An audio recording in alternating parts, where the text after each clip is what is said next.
Hello, everyone. My name's Craig Emmerich. We're going to talk about insulin, and it's probably not exactly what you're thinking. How many people here think insulin's main and maybe even sole job is storing fuels? Is that what you think, pretty much?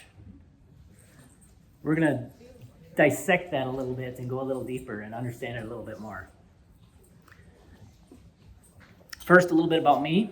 I've had a long road with this disease that I have, this illness.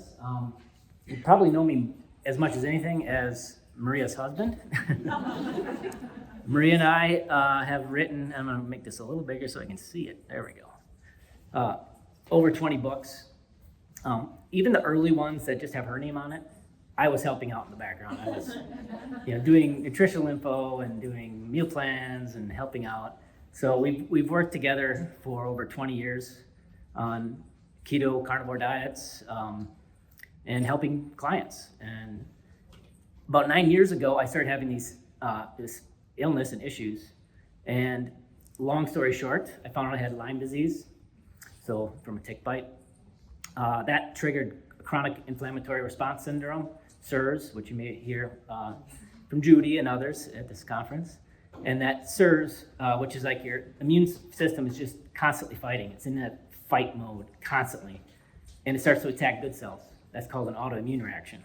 And it started to attack good cells in me, and that's ankylosing spondylitis was the autoimmune reaction that I got from it. Tried everything over the years. I mean, you name it, I've tried it. Right now, the thing that works best for me, controlling my pain, is a carnivore diet and hyperbaric oxygen treatments. And if you know how to read a laser on here? No. If you know how to read I'm backwards, it's the next one. If you know how to read a image here, you can see my neck's all fused. Ankylosing spondylitis is kind of like arthritis of the spinal column and hips, and it calcifies over time, and so you get this calcification. It's basically just fused bone.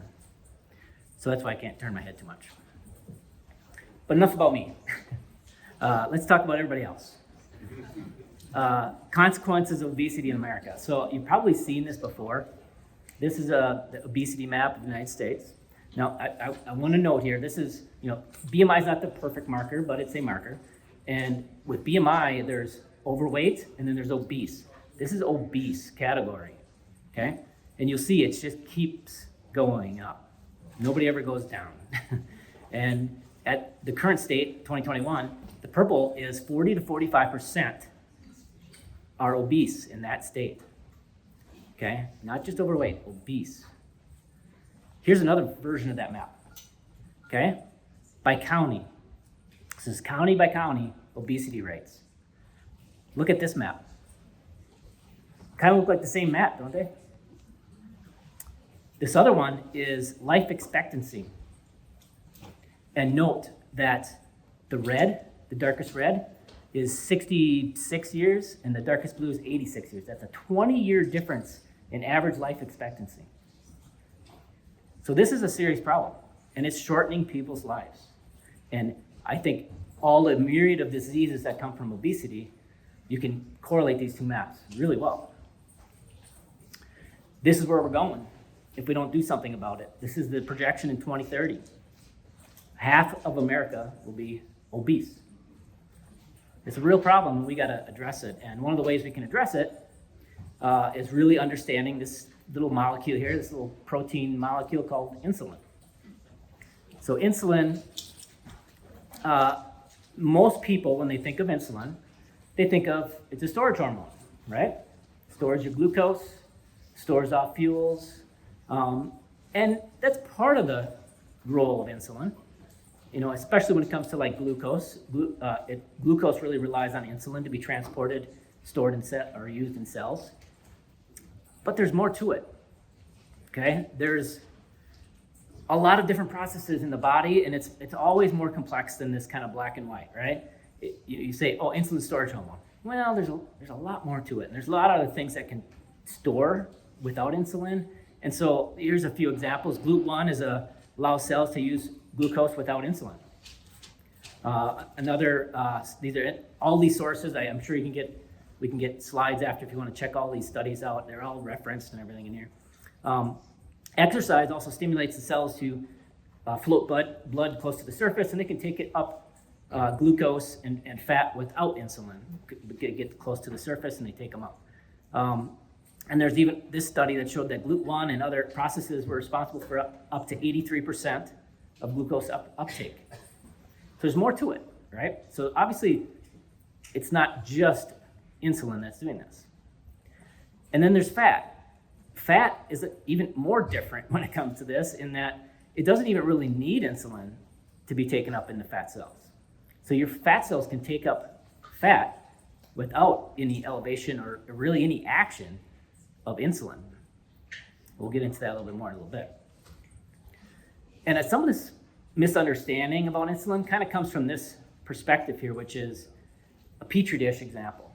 And I know there's influencers and people in this space who will talk about this, where you take a petri dish and you put adipose cells are the little fat storage cells in your body. That's where your body stores fat, is in your adipose tissue. If you put that in a petri dish and you put some fat in there with it, nothing will happen until you put insulin in that dish, and then they'll take up the fat into the fat cells. But here's the thing. This is true, and what happens is researchers and people will look at that and say, okay, I have to elevate insulin to make it take up fat. So if I lower insulin, right? But that's not really the case. Humans always have some insulin around. In a petri dish, you're going from no insulin, 0, to some, okay? In a human, you don't ever go from 0 insulin to some. You always have insulin around, unless you're a type 1 diabetic who doesn't take any shots or exogenous insulin. You're never going to have a state where you go from none to some, okay? And so insulin is always there, and again, this fat storage pathway doesn't strictly require insulin's action. It just requires some insulin to be around for it to happen. So there's more to these things, and we're going to dive into this a little further to understand what insulin's real role in the body, at least what I'm proposing it to be. And that is, it's more of a fuel thermostat. So what's your thermostat in your house do? You set it at a temperature, and if the temperature in the room gets too high, it pulls it back down. If it gets too low, it pulls it back up. And it's constantly controlling the temperature of the room and keeping it in a tight range. Insulin is a lot the same as a thermostat, if you will, for the supply of energy in your blood. It's constantly controlling how much energy is in your blood for any given moment and any given need. And inhibits lipolysis. We'll get into a little more on lipolysis in a little bit, but lipolysis is basically the process of taking fat out of your fat cells to be used as fuel. That's lipolysis. Well, it kind of acts as a regulator of that.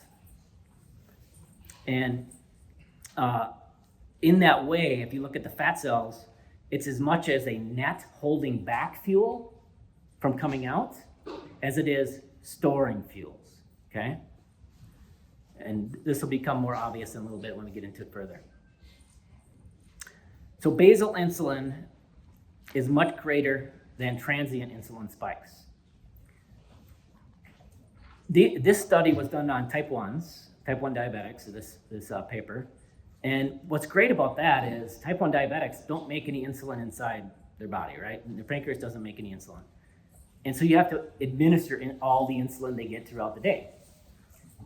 And so you can know exactly how much insulin it takes to control their blood glucose, to control their day, right? You're administering it all. You can track it. These were people eating a low-carb diet. So again, if you're eating standard American diet, it's going to be a little different than this, more like maybe 50-50. But in a low-carb diet, about 80% of your daily insulin is for fasting insulin when you're not eating anything. 80% of your insulin requirements for the day. And these type 1s is about 21 units of insulin for the whole day for just that basal insulin level. And then about 20% was for the meals. So when you ate food, insulin has to go up to utilize the fuel, whether it's carbs, protein. Protein is not really used as a fuel. We'll talk about that in a minute, but you still need insulin to utilize protein and build muscle with it. But insulin, at the end of the day, go back one. If eating low carb and fearing insulin rises with food, like you hear some people say, "Oh, don't do 0-calorie sweeteners; it'll raise your insulin." And some of these fears that are out there with respect to raising insulin, when you eat certain things, is really not that valuable in a low carb context. Insulin, let's say you did Zevia. I like Zevia. It's sweetened with stevia, 0 calories, but it's got the sweetener in it. What if it did spike my insulin? You can't store fat you didn't eat. There's 0 calories in it. There's no fat in the soda.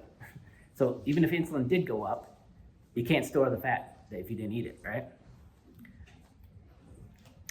So fat doesn't affect insulin. Is this true? Let's dive a little bit deeper into this and start looking at the effects on different components. Some believe that fat has no effect on insulin. So this is where things like fat fast and things come up, because they're like, oh, fat doesn't affect insulin, so you can just eat all you want and it'll never get stored. Well, first of all, and this is studies where they isolate, just give you a certain amount of carbohydrates, certain amount of fat, certain amount of protein, and look at the response. And while the insulin response is lower with fat, there's still a response. And it's plenty to store fat in your fat cells. And this was the type of fat used here. I can't remember what it is in the study, but even if you used another type of fat that didn't affect insulin at all, you can still store fat in your fat cells at basal insulin levels, that fasting insulin that's there all day long. The question is, let's say that was true, that you can't store fat without elevated insulin. Where does the fat go then? So your fat cells are where you want the fat stored, in your adipose tissue. That's where you want it. If it's not getting put into there, and then where's it going? Is it going to sit in the bloodstream and you got sky-high triglycerides? I don't think anybody wants that. Otherwise it'll accumulate in your liver, pancreas, around your organs. Nobody wants that. It's got to go somewhere, and you want it to go into your fat cells. And there's also something called ASP, acylation stimulating protein, which can place fat into storage with 0 rise in insulin. So there's other mechanisms. Again, there's always more detail here than just, yep, that's a storage hormone. And then there's also an aspect of dietary fat that affects insulin kind of with a longer tail. Okay, when you look at most of these studies, what they do is they look at 1 hour or 2 hours post-meal to see how much insulin was required for that macronutrient, that fat, protein, or carbs. But if you look longer, over 12 or 24 hours, you'll see a different effect. And what they did in this study, again with type 1s, because they know exactly how much insulin is required here, identical protein and carbohydrate meals, they just changed the fat from 10 grams a day to 60 grams a day in the meals. What happened? Look at this bottom chart. The green line is the higher fat meal. This is the glucose response. The glucose goes up a little bit more, but look at the long tail, how it stays high longer, because you've got extra load on insulin and on the body for this extra fuel that's coming in, and it has to account for it and store it. And overall, when they did this entire test, 42% more insulin was required for the entire day for the meal with higher fat.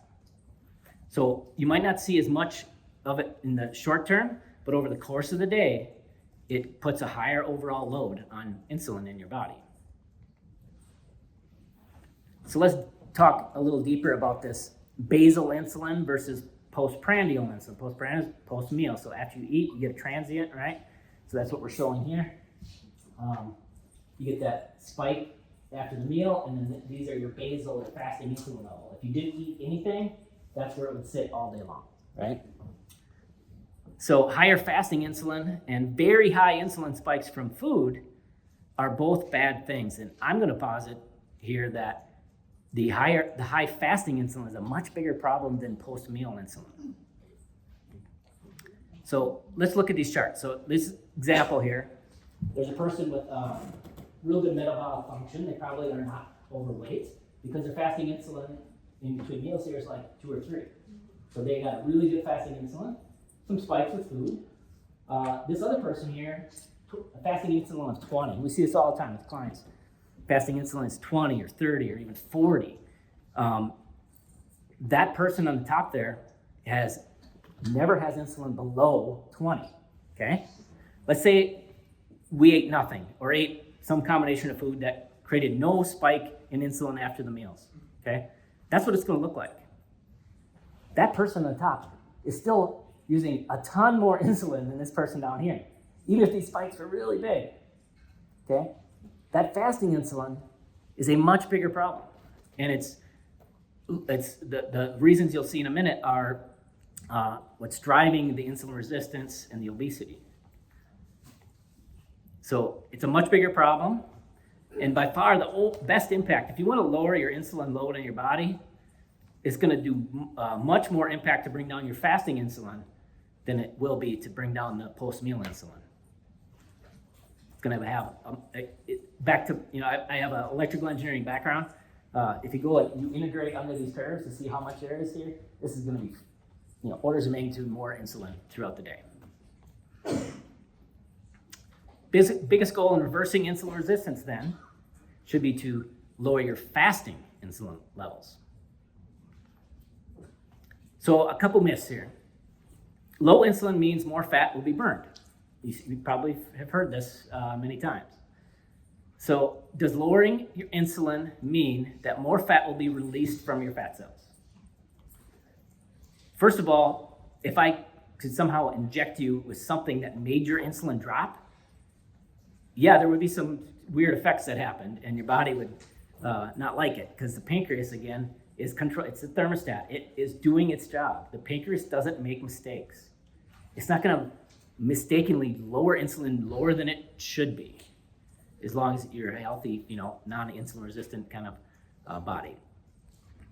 But if it did, let's say I injected you and it dropped, suddenly all this fat comes out, where does it go? Does it go, it's got, again, it can only either go back into your fat cells, it's called fat flux, we'll get it in a second, or it'll sit around in the blood and you got sky-high triglycerides. Or if the fat cells don't take it up, it's going to accumulate in other places like your organs and your liver, and fatty liver happens. You don't want that. It's got to be burned in the muscle. Otherwise, it goes right back into your fat stores. So fat flux, we'll talk about this a little bit later, but that's that cycle of fat in and out of the fat cells. Even with very high insulin levels, so again, back to this example, and we get this all the time. Somebody with fasting insulin of 20, they can still fuel their body. They're still getting fuel out of those fat cells. It's not like they're locked in there, right? They don't pass out. They don't go into a coma, right? Their cells are still getting fuel, even though their fasting insulin is very high. And so low insulin and weight loss, if lowering insulin makes it easier to lose weight, right? And this is what a lot of people in this keto carnivore community will say. And this is, everybody agrees on this, that as you lose body fat, that fasting insulin comes down, okay? So then, shouldn't the second 20 pounds be a lot easier to burn off than the first 20? Because insulin's going down. It's the opposite, the exact opposite to that. First 20 pounds is the easiest. The next 20 is way harder. The next 20 after that is even harder than that. And part of that is because as you lower insulin, you're becoming more insulin sensitive. Your fat cells, when you're in that state, very high basal insulin, it's because your fat cells are kind of stuffed. And they want to give up that fat. They're like, get rid of this. Get it, let it out. And so they let it out easy and fast in the beginning. As they shrink and they're like, okay, we're happy now, we can take up some more fat. So it'll take up fat easier. You're becoming more insulin sensitive. And it makes it harder to lose weight. So the opposite is true. And again, obese people with fasting insulin 30 plus still can lose weight, and they lose weight pretty easily in the beginning when that fasting insulin is still 30. And one last myth, you can't store fat if insulin is low. Again, this kind of comes back to that petri dish example. And humans are not petri dishes. We don't ever go from no insulin to some. We always have that fasting basal insulin that's always there. And again, if you're not a type 1, you always will have insulin around. And again, what's the alternative? Nothing good. Sky-high triglycerides, fatty liver, etc. So a little more. Insulin is not the enemy. Okay? You need it to use the fuels and use the protein that you're eating. Without insulin, you would die. You need it to store the fuels. You need it to create muscle and utilize that protein you're eating. So insulin's not the enemy. Small transients of insulin after eating, not a problem. That's normal, and that's the way the body works. Very large transients from standard American diet, huge carb meals, those can drive more hunger. We'll talk about that in a second. And that is a problem. But the fasting insulin is still an even bigger problem. So for your fat cells, insulin acts, again, sort of a thermostat, right? It's regulating the fuel, holding back all that fat in the storage so it doesn't flood in the bloodstream and cause all kinds of problems. And that's why obese people have very high fasting insulin, because the more fat you have on your body, the more insulin is required to hold it back. And so you get insulin keeps going up and up, that fasting insulin, so that it holds back all that fuel into storage.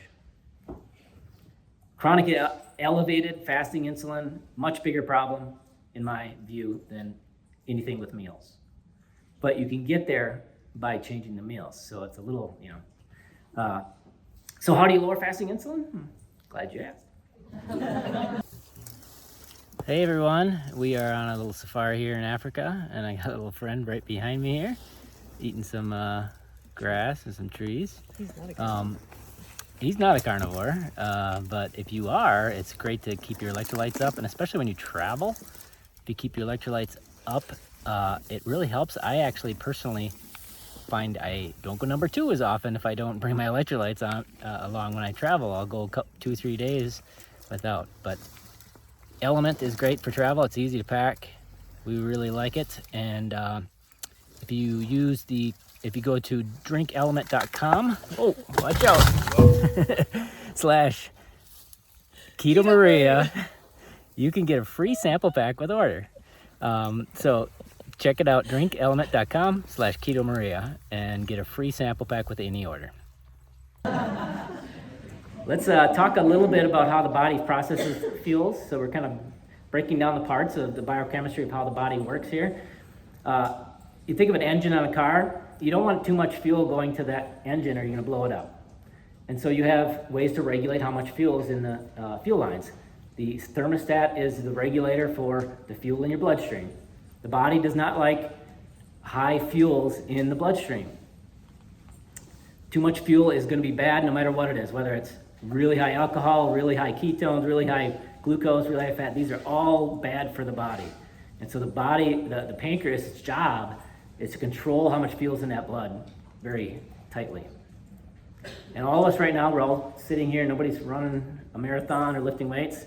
We got about 80 total calories. That's all the ketones, all the glucose, all the fatty acids, alcohol, if anybody's got some.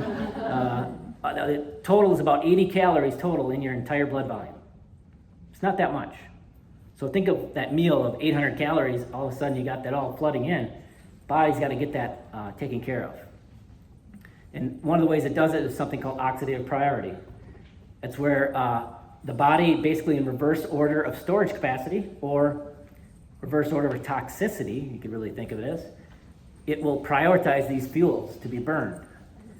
First is alcohol, because there's no storage space for alcohol, right? So again, 80 calories at rest. And it, unless, so that, yeah, I'll just, if you have alcohol, so let's say we have this meal, and this meal is a couple beers, a cheeseburger, and french fries. So you had beer, so there's alcohol. The alcohol, the body has no place to store it. And guess what? Too much alcohol in the blood, you're dead. So the body's like, all right, we gotta burn this alcohol off, because I can't put it anywhere. And so it's burning the alcohol in your cells there, that's your mitochondria. And while that's happening, The majority of the carbohydrates in that meal are going to get stored into your liver and muscle. And if it runs out of room in the liver and muscle, it turns it to fat and puts it in your fat cells. The majority of the fat in that meal is also going to get stored into your fat cells because it's got to deal with this alcohol that it can't store. Protein isn't really used as a fuel unless it has to be, meaning you don't have any carbs or fat around on the body or in the diet. So that primarily goes to building your muscle and whatnot. So the only fuels here, really, if we discount alcohol, is carbs and fat. Carbs and fat are our fuels. Protein is the amino acids, the building blocks for the body. And when you look at those two, so carbohydrates and fat, carbs displace fat being burned in the body. And so this is another reason why the low-carb lifestyle works so well for so many people.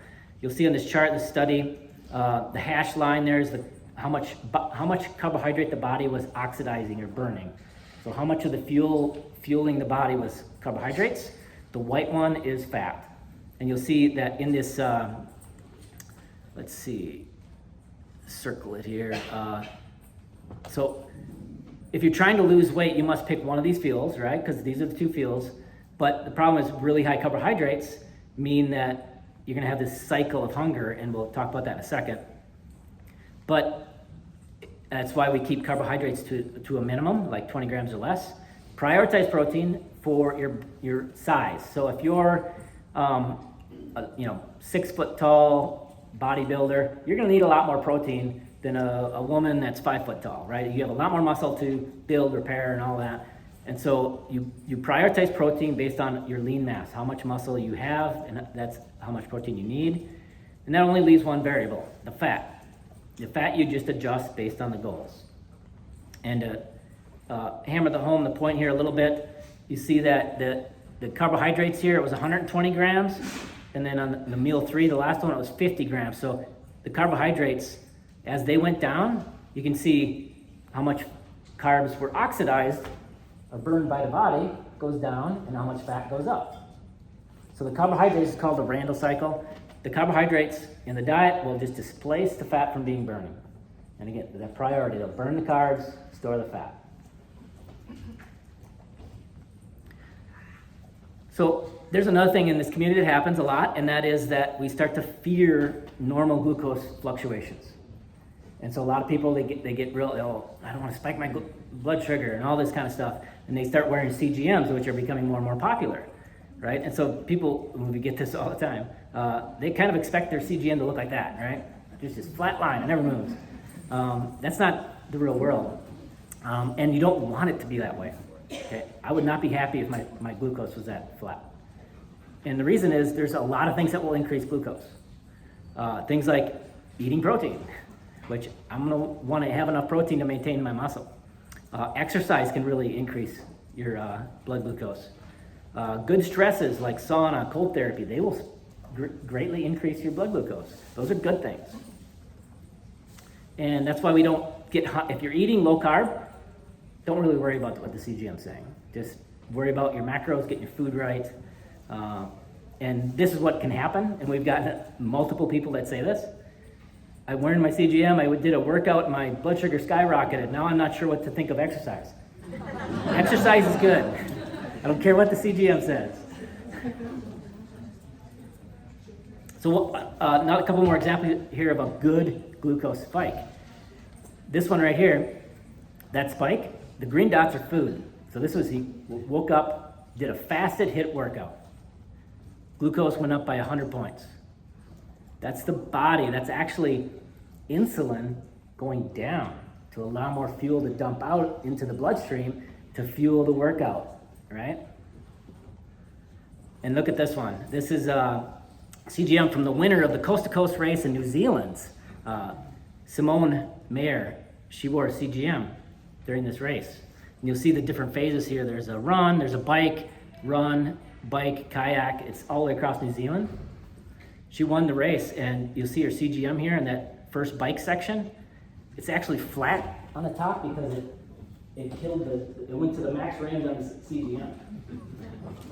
Want to guess what the glucose level that was? 480 milligrams per deciliter. Her body really needed some fuel, right? So again, normal glucose fluctuations with these kind of things, they're normal, and don't fear them. There are bad glucose spikes, right? We all know these from the standard American diet. Very high carb meals. What happens? Too much glucose in the bloodstream, again, is toxic. And so the body, especially when you're eating these sort of fine carbohydrates and sugars that get into the bloodstream so fast, pancreas is panicking. And it spikes insulin way high. And what's that do? Well, it drops that glucose very rapidly because, again, it's trying to keep you from dying. And then a lot of times it goes a little low as well because the body's just not used to this so much coming in so fast in the bloodstream. And that's why a falling blood sugar, and especially a low blood sugar, will cause hunger. And so what happens? You eat that 1,000-calorie flurry, right? 2 hours later, your blood sugar is crashing, and even though you just had 1,000 calories 2 hours ago, I could eat again. Or maybe even, man, I'm starving, because it's actually crashing, right? So this is the hormonal aspect of insulin spikes after food that are bad, insulin and glucose spikes. So one more little side note here before we kind of wrap it all together, something called the personal fat threshold. If you haven't heard of this, it's the concept that when I actually heard this when I was like, I don't know, a teenager, and I just thought, oh, that was interesting, and then it came full circle a number of years ago when I started reading the science on this. But when you're a child, you make a lot of new fat cells, and you get to a certain age after like when you're a toddler, and you kind of, your body, for whatever reason, and we don't fully understand why, doesn't really make a lot of new fat cells after that point. And you just fill up and empty the ones you have. And I don't know, you may have heard that. You just fill up your fat cells and empty them for the vast majority of people. And that means that we have people, through genetics, through early life, have very few fat cells on their body. This is that 110-pound person who can eat anything they want, and they don't gain weight, but they can still have diabetes. And we'll talk about why. And then you have other people who have a lot of fat cells on their body, and they can actually get pretty overweight before hitting insulin resistance and becoming have metabolic dysfunction. So fat cells can get overstuffed. So they're kind of like balloons, right? You can only fill them up so much before they burst. And so the fat cell, it'll get bigger and bigger, and when it gets to a point where it's like, okay, I've had enough, I can't take any more fat, I'm gonna burst, I'm rejecting insulin. I'm becoming insulin resistant because I can't store any more fat in me, so I'm not gonna take any more. And they become inflamed, and this is a source of all the majority of the metabolic problems that happen in the body when you get overweight. So as a lot of these fat cells in the body become stuffed, so a large percentage of the fat cells you have become stuffed, and they're like, I'm not taking any more fat. Well, guess what happens? Fat accumulates in places it shouldn't. It accumulates in the liver, and you get fatty liver. In the pancreas, it can your triglycerides shoot up, and you got real high triglycerides. This is insulin resistance and metabolic dysfunction. And key to this all too is when you start getting to that where all those fat cells, a lot of them are stuffed, that's when the fasting insulin really starts to go up. Because again, the pancreas job is keep the fuel in the blood low. Triglycerides are shooting way up. So what's the pancreas gonna do? Put out more insulin, get that triglycerides down, but they're not going down because fat cells aren't taking it anymore. So you get this real high fasting insulin level. There's a lot of science behind this. You'll see here these charts are fat cells, and you see these are stuffed fat cells on this side, and these are smaller fat cells on this side. And in the liver, pancreas, white adipose tissue, your fat cells. And you see all these cases when they look at these cells, the smaller cells have reduced inflammation, reduced insulin resistance, reduced fibrosis. Everything about the small cell is healthy, and everything about the big fat cell is damaged and not healthy. So you want small fat cells. You don't want less fat cells. You just want them to be nice and small. So again, back to this example. When the fat cells are overstuffed, fasting insulin is going to rise very rapidly as you get to that close to your personal fat threshold. And remember that fasting insulin is up to 80% of your daily insulin that your body uses in a day. So 80% of the insulin is fasting insulin, and it is rapidly going up as you get close to that personal fat threshold. So by far the biggest impact you're going to have on reversing insulin resistance is to deal with the fasting insulin, which means deal with those stuffed fat cells. Again, that's 20%, that's 80%. So as that fasting goes up, that's a way bigger impact on insulin and the body than any transients with food. So how do you measure if you're close to that personal fat threshold? There's something called adiponectin, which is something that the fat cells that are healthy and small put out adiponectin, and the stuffed ones don't put out as much. But as far as a test, and there's thousands of studies looking at adiponectin if you want to go crazy on that. And here's some of the examples. Everything they show on here is that when adiponectin's high, all this stuff gets better. Your liver function gets better. Everything's better when the adiponectin is high, meaning your fat cells are small. But as far as a test, it's a little hard because adiponectin can fluctuate through the day, and not a lot of doctors can know to test for that, but and auto-interpret it.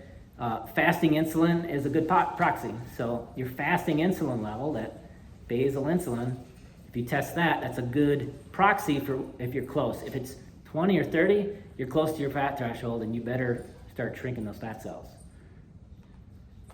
So fasting insulin and fasting glucose tells you even a little bit more.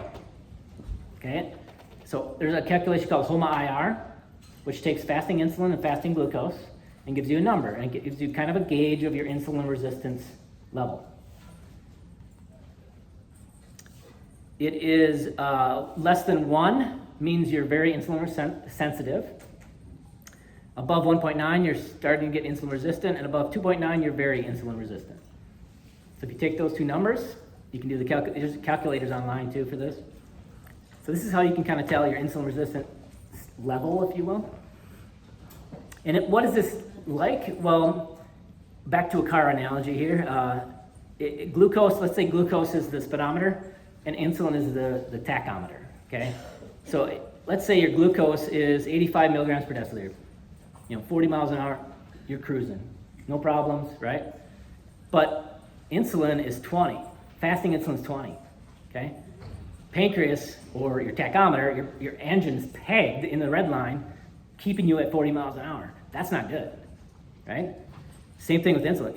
Your pancreas is cranking out the insulin just to try to control that blood glucose and keep it at 85. And this is why this is so much better than just looking at fasting glucose. You look at fasting glucose for this person, you're like, oh, 85, that's good, you're good, right? No, their pancreas is going nuts. Here's another example. What if it's a little higher? Like if fasting's 105, some people might be like, ooh, that's a little high, right? But the same person, they're idling. Their pancreas, their fasting insulin's at 2, which means it has no problem keeping things under control. And again, back to the HOMA-IR, for this person it's 4.2, very insulin resistant, even though fasting glucose is 85. This person, 0.5, very insulin sensitive. So one little case study I'm going to go on a sidetrack here to hammer home this point on HOMA-IR, but also explain personal fat threshold even further. And a lot of times what people do, like researchers, what they'll do is like a gene knockout. So they'll take a mouse, and if they think this gene is responsible for whatever, they'll knock that gene out of that mouse and then see if these things that they're theorizing on just go crazy. Well, obviously that was connected, that was responsible, right? So this is kind of the opposite. So I said earlier that the vast majority of people do not make new fat cells as we get past being a toddler. Some of us can. There's genetically people out there who can continue to make new fat cells. So this is Tyler. He came to us He actually went to high school with my wife, Maria. He was 645 pounds when he came to us. 575 was when we did these tests. And unlike most people, even though he's 38 years old, he can make new fat cells. So what should his labs look like? If not knowing about his fat cells and being able to create new ones, if you saw this person, what would you think? What do you think his insulin levels are going to be? What do you think his glucose levels are going to be? What do you, A1C, triglycerides, probably through the roof, right? Yeah. What's that? I think they'd be good because he makes more fat. Well, I said, if you didn't know that, right? I should have had that on the next slide. Here's his labs. His fasting glucose is 50, which is kind of an odd low. Normally he's like 85 or 90. His fasting insulin is 3.51. His triglycerides 77. HDL 42. A1C 5.6, not too bad. Home IR for him is 0.4. He is, and this just shows the power of personal fat threshold, right? Because if you can continue to make new fat cells, you'll never get insulin resistant. I don't think he ever would. Now, one other note, I said, what'd you eat? What was your last meal before your 13-hour fast before this test?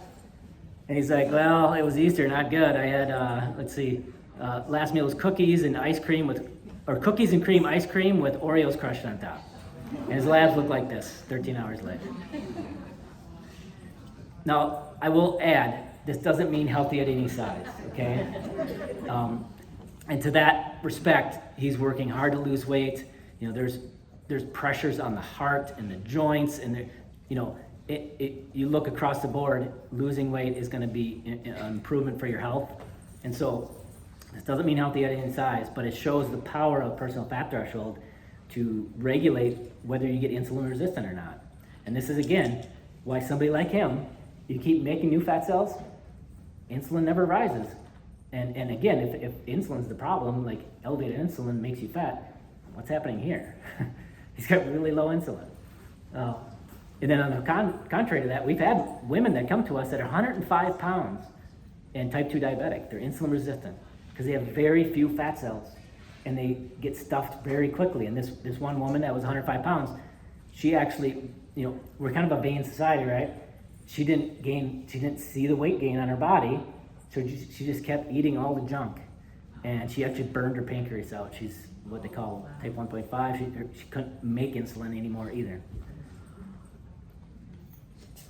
So less excess body fat means more health regardless of your insulin resistance state. So, but again, happy fat cells are small fat cells.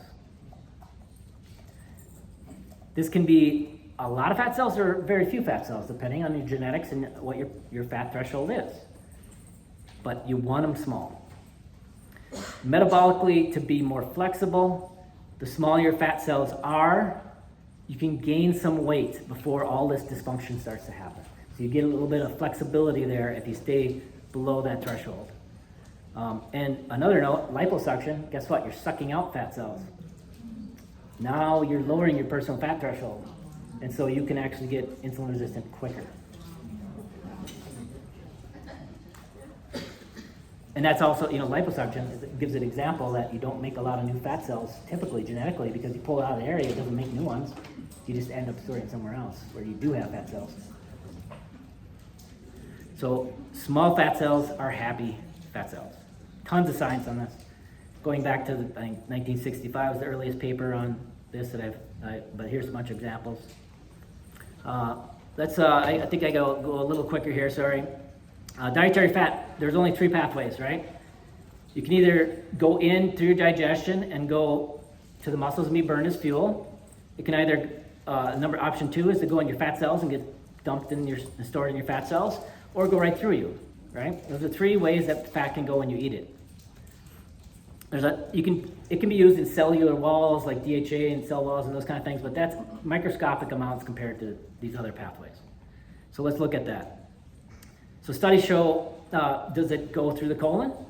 Does it go right through you when you eat lots of fat? This study varied dietary fat from 62 grams a day to 152, and they tested the fecal output, and there was only 1.1 to 3.1 grams of fat in the stool.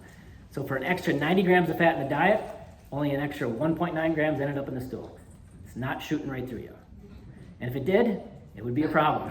And if you remember the wow chips, cholesterol was this fat that did go right through you. And they had to put a warning label on it. It could cause anal leakage, and that was just with an extra 10 or whatever grams of fat going through the GI tract. You don't want this happening. If it does, you'll know it, and it'll be very, very uncomfortable.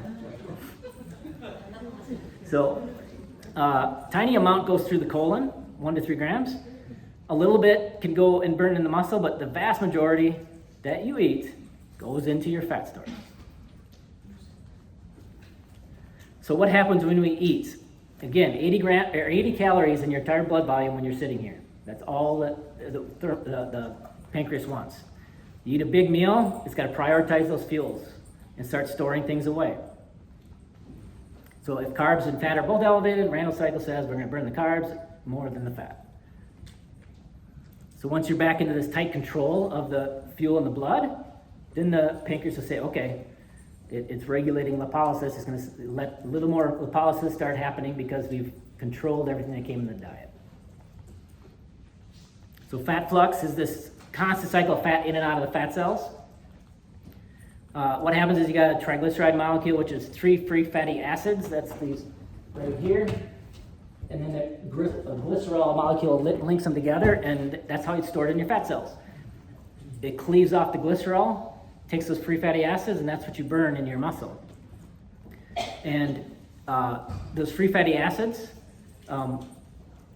people think that when you're keto, you're burning mostly ketones. You're actually burning mostly free fatty acids directly. The fat is directly burned in your muscles. And then some of the glycerol, if you burn some of that fat, can go into the liver, and 3 glycerol molecules make a glucose molecule. So you're actually getting some glucose when you burn fat. Because there's parts of the body that still need glucose. Red blood cells can only run on glucose, and some of the brain neurons. So fat flux, again, how do you control this? You want a little bit less coming in the diet, so that as you burn more in the muscles, your fat cells start to shrink. If you overdo it in the diet, you're gonna be slowing down this process, because that dietary fat does end up in your fat cells. So you want to not overdo the fat. So a little bit on this too, and I don't know how I got so far behind here, but I'll skip ahead quickly. It depends a little bit on your state too. Like a tube of toothpaste that's full, you can get a lot out quickly and probably more than you want. When it's empty, it's hard to get it out, and that's kind of like your fat cells. When you get lower in body fat, you're going to need more in the diet, because it's harder to get the fuel off the body too in a rapid manner. So why prioritize protein? Thermic effect of food. This is basically how much energy is needed to consume this food, right? Then protein is highest. 25 to 30% of the calories from the protein are required to just consume it. And so you're basically increasing your BMR, your basal metabolic rate, and you get a metabolic benefit from that. Micronutrients. I did this 6 years ago here at KetoCon, and I said, what's got the most vitamins and minerals? The kale, the blueberries, and the steak. And most people really probably the kale. And it's not, it's the steak. You can see here, red meat, or beef in this case. Beef blows the rest of them out of the water for vitamins and minerals. What about fat? Fat doesn't have much. It's basically a fuel, right? Again, the same chart, eggs and beef sirloin, blow it out of the water. MCT oil actually has like nothing. It's just pure energy. Table sugar has a little more than MCT oil.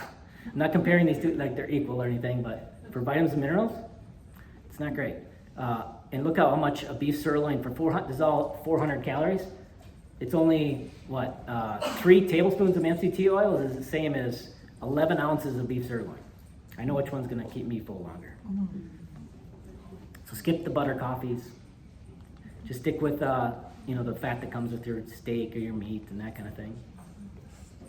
It also helps with vitality. So your bones are basically a matrix of protein filled in with calcium. And so as we age, we also have a leucine curve shift. Leucine is the amino acid responsible for building muscle primarily, and that shifts with age. So you need even more protein as you get older just to maintain your muscle, and you need lots of protein to maintain your bone health as well. The leading cause of death in elderly is falls, so that's 2 great ways to prevent that. So at the end of the day, how do we reverse insulin resistance? We grow our muscle, or at least maintain our muscle. If you grow it, you give glucose more places to go. So glucose is stored in the muscle. The more muscle you have, the more places you got to shove off glucose and get rid of it out of the bloodstream. Prioritizing protein and strength training will get you that. And then you want to shrink your fat cells. You want to get below your fat threshold. You want to make the fat cells smaller and happier. How do you do that? You get into a negative fat flux, meaning you burn more fat out of your fat cells than you put back in. And the back in comes from primarily the diet. Again, the goal is not to eliminate spikes with food necessarily, other than driving hunger, like we talked with the standard American diet. It's really to bring down that fasting basal insulin level. That's going to be a way bigger impact on the overall insulin output for the day. Again, in a low carb context, that's 80% of your insulin is the basal or fasting insulin. So that should be the biggest goal. I think I'm about out of time, so I'm going to buzz through these. We can get the slides, but here's some examples of what this can do. These are all medications. I went through we get thousands of testimonies over the last 20 years of doing this, and these are just some of the medications people got off of. This person went from 13 pills a day to none, and her Parkinson's is arrested, and all her labs are normal, just with diet. Lots of medications. Here's a bunch of examples of people lowering their dietary fat and seeing huge improvements in the results. It doesn't mean low fat and doesn't mean no fat. It just means don't eat the butter coffee, don't put a stick of butter on your steak if you're trying to lose weight. And then it can become dangerous, and this is where personal fat threshold comes in. If somebody's at their personal fat threshold and they start eating a keto diet or carnivore diet with sticks of butter on top, it can make it worse. And this person here, I'll read this real quick. High-fat carnivore for 7 to 8 years, type 2 diabetic, became essentially type 1, started burning out the beta cells, even on carnivore. Stopped high-fat a year ago, blood sugars were slashed in half, etc. So this is the way to go. Here's a crazy example. This was psoriasis. She was on 3K a month medication that did little. All she did was change her diet, add some emu oil that we told her to take, and in 3 weeks, she went from there to there. 3 weeks. And that's it. I've got a couple things, macros. We got lots of free resources out there.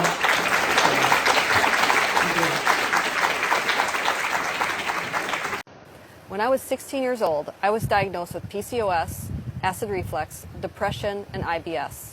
Instead of taking those prescription drugs, I decided to change my life with food. Yes, food healed me, and it's healed so many of my clients over the past 20 years of working with people. If you are interested in transforming your life, check out KetoMaria.com. I'd be honored to help you.